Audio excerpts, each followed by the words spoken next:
অগ্নি বুলিকে নিয়ে গোবরডাঙ্গায় আসে আর বলে তোমার কাজ শেখা হয়ে গেলে তুমি এখানে এসেই দাঁড়াবে। এই বলে অগ্নি ওখান থেকে চলে যায়। এরপর বুলি রাজা রানীকে বলে আমাকে সেই গাড়িটা এখানেই নিয়ে এসেছিল সেই দিন। এইদিকে রিচা মাইমমস ক্যাফের গাড়ি গোবরডাঙ্গার ওখানে নিয়ে চলে আসে, যেটা বুলি দেখতে পেয়ে যায় আর বলে কি ব্যাপার, এই গাড়িটা এখানে কেন, এটা তো কলকাতায় থাকার কথা, এর সাথে কোনো কানেকশন আছে নাকি।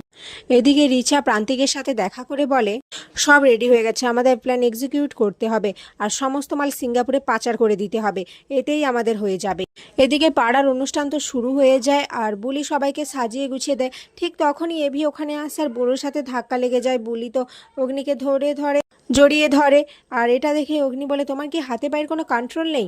এটা বলেই অগ্নি ভাবতে থাকে সে তো কথাকে ওইভাবে বলতো, আর বলিও ঠিক কথার মতোই অগ্নিকে আর যেটা শুনে অগ্নি অবাক হয়েছে, বলে এরপরেও কি আমাকে বিশ্বাস করতে হবে যে এই বুলি নয়, এই আমার কথা। এদিকে রিচাকে একজন লোকের সাথে কথা বলতে দেখে বুলি সন্দেহ করে বলে কি ব্যাপার, এই লোকটাকে আমার এত চেনা চেনা লাগছে কেন, কে এই লোকটা, না আমাকে এই ব্যাপারে জিজ্ঞেস করতে হবে। এরপর রিচার কাছে যে বলে আচ্ছা তোমার গাড়ি আমি কেন গোবরডাঙ্গায় দেখলাম, কোথায় গিয়েছিলে তুমি, আর ওই লোকটাই বা কে। রিচা কি বলবে বুঝতে পারে না, সে তো আমতা আমতা করতে থাকে। ঠিক তখনই এভি চলে আসে আর এভিকে দেখে রিচা তো তার কাছে নাকে কান্না জুড়ে দেয়।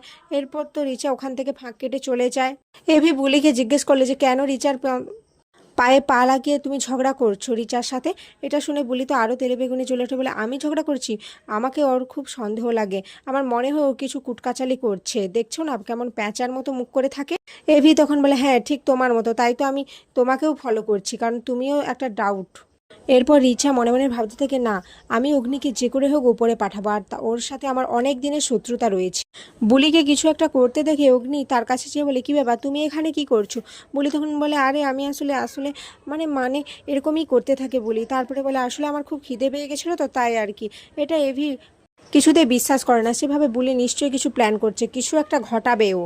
আগামী পর্বে দেখা যায় রাজা রানী বুলি সবাই পুলিশ স্টেশনে এসে পুলিশ অফিসারকে বলে তাড়াতাড়ি চলুন, বেআইনি মাল পাচার হচ্ছে, ওদের ধরতে হবে। পুলিশ অফিসার বলে তোমরা কি, আর আমি তোমাদের কথা শুনে কেনই বা যাবো।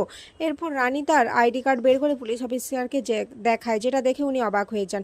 আর এখানেই আজকের পর্ব শেষ হয়ে যায়।